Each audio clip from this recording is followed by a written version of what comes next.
we are going to be seeing the brand new reboot of The Crow on Thursday. Well, there was some articles coming out because with that release, there was discussion about firearm safety on set. Obviously, this is true because of Rust a couple years ago, but more importantly because of the tragic passing of Brandon Lee on the set of the original Crow in 1994, which sparked a lot of discussion about gun safety on the set of movies. And what they did for the reboot of The Crow is they took the Guy Ritchie approach, and there are just no guns on set at all. All airsoft and rubber. Airsoft guns and rubber guns. So let's go through this. So Rupert Sanders' Crow is the new take on the dark 1989 comic book. By the way, guys, I did rewatch it last night. It's fantastic. It holds up in every way. Atmospheric. As far as atmosphere and the ability to create pure grime on screen, there is exactly zero chance that the modern day remake gets anywhere close to what the 1994 film captured on screen. So it says, during the production of the 1994 film adaptation of The Crow, Brandon Lee was accidentally shot and killed. Yeah, what happened was a dummy round got trapped in the chamber of a revolver, and actor Michael Massey, in a scene that wasn't even supposed to happen. It was actually rewritten and done this way by director Alex Proyas. He tragically shot and killed him on set. And what happened is actor Michael Massey, he didn't act for a year after that, and up until at least 2012 said that he still had nightmares around what happened. Haven't heard anything similar like that from Alec Baldwin, weirdly enough. No, not at all. And the other thing was this film was shot in 2022, so like right after Rust happened. And right around that time, what was going on was Guy Ritchie made the point that, like, look, when we made The Covenant, all airsoft guns on set, and The Rock made the claim that his production company would no longer be using anything but rubber guns and such replicas in their movies from then going forward. Does it really matter? Can you make the case to me why they should have real firearms? It's the same thing. Or why it's important? Yes. So a lot of people will make the argument that much like practical effects versus CGI, when you get a weapon that actually cycles and has primer fire and you get the gas blowback, it feels more real to the actor as opposed to an airsoft gun, which will cycle but doesn't have the same impact. You don't get the cartridge being released. You do not get any of the actual muzzle flash, right? So if you're acting in a scene, it's very, very difficult to recapture that. It puts more onus on them to be able to fake it till they make it, right? Okay. So I guess. Look, I watch old shows that I love, like Person of Interest, which would use, instead of using blood squibs, they use dust. Right? Like when he would shoot somebody in the leg, dust would come out. It's red dust? No, it's not even red. It's just dust. What? Yeah. And so they would do that. And also the weapons wouldn't cycle. Like the slide wouldn't cycle on any of the shots. It's like they didn't put the money into the weapons there. In that, depending on how closely you pay attention to what you're watching, will take you out of it. How does the dust... I mean, why would they choose to put dust on there? I don't know. That doesn't make any sense. I don't know why. Would you say CGI? No, it was real dust. They were squibs with dust. No, like, I mean, that's just so bizarre. Yeah. It's not even, like, supposed to look like blood. I think it might have been a network TV note to minimize blood because it was a network show. Yeah. Well, so they asked Rupert Sanders about the decision, and he said, safety is a #1 priority. Film sets are very dangerous. There are fast-moving cars with cranes stuck on the top. There are stunt guys falling on high wires down steps. Even just walking around a set at night with rain machines and lights, you're working in an industrial environment. So it's dangerous. You have to be safe. The first day I met with the special effects department and the armorer, who was great in Prague. They were very safety conscious. They follow all the same guidelines as the military when dealing with weapons, but I didn't even want to risk that.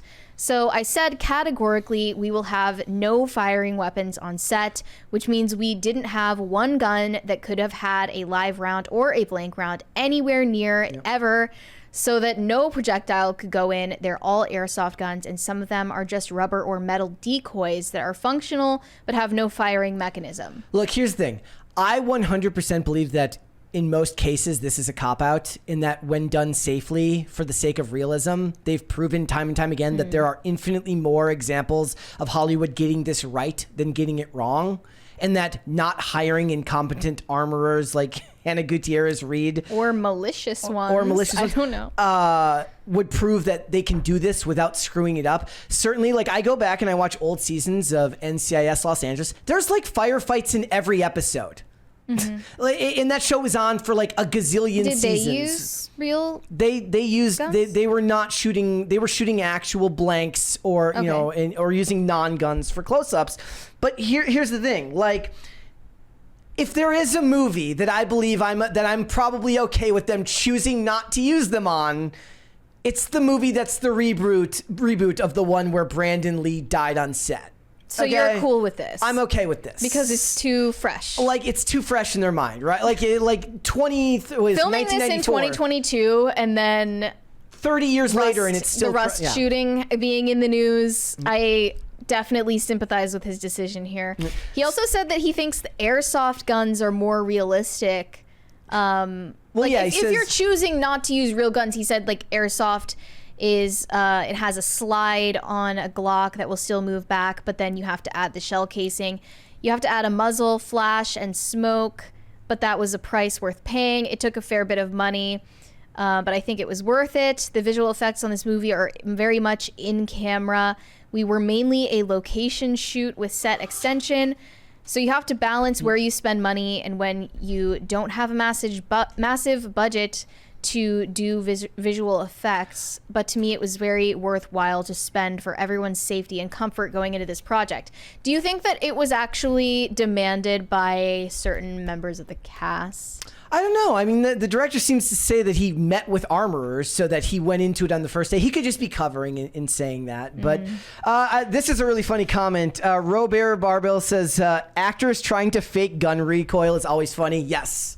Yes. I mean, sometimes they don't even fake it. Something you really can't Sometimes they don't even fake it. Their arm is just stock still and there's no recoil at all. And you're like, yes, that's not at all what that's like. But I want you to point out that somebody else said that, like, look, a lot of people believe that first Crow movie was cursed. Certainly, if you look back at on the very first day of shooting in Wilmington, North Carolina, a carpenter suffered severe burns after his crane hit live power lines. On subsequent days, a grip truck caught fire. A disgruntled sculptor crashed his car through the studio's plaster shop, and then a crew member accidentally drove a screwdriver through their hand.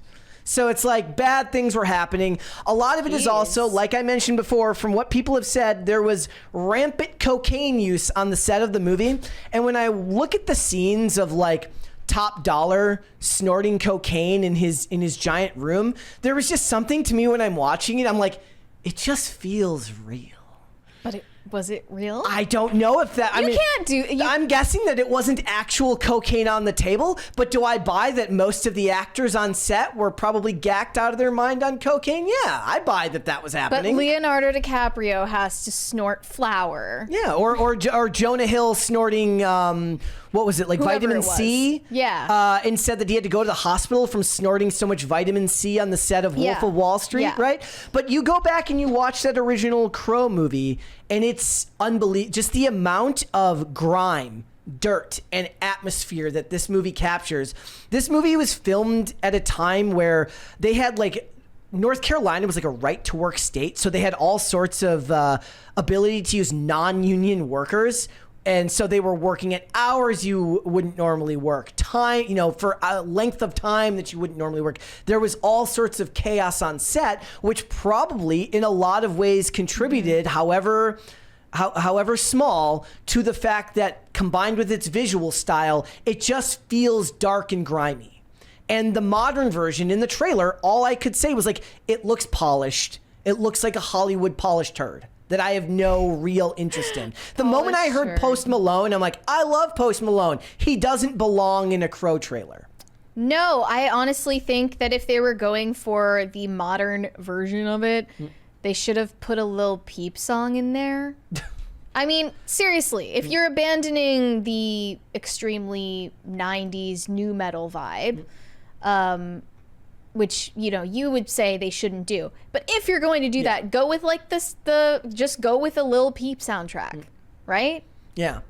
Yeah. Commit to the bit. I just, I don't think that you can recapture that magic of that original film. There's just something there, and you can't put it into words that captures. Because I was thinking about the music and listening to the music in the soundtrack. It's not like they were using older music at the time. It was the sound of that time period.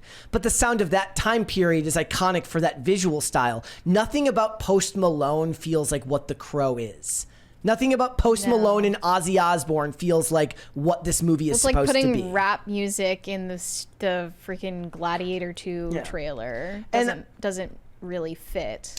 I'm okay with this movie being made and trying. I don't think it's going to capture anywhere near the magic of the original one, which, just like The Dark Knight, unfortunately benefited from the tragic passing of a cast member, right? Like, there is an aura around The Dark Knight that is directly linked to the passing of Heath Ledger's, and his performance as the Joker, much as there is Brandon Lee in The Crow. Are you excited to see it tomorrow?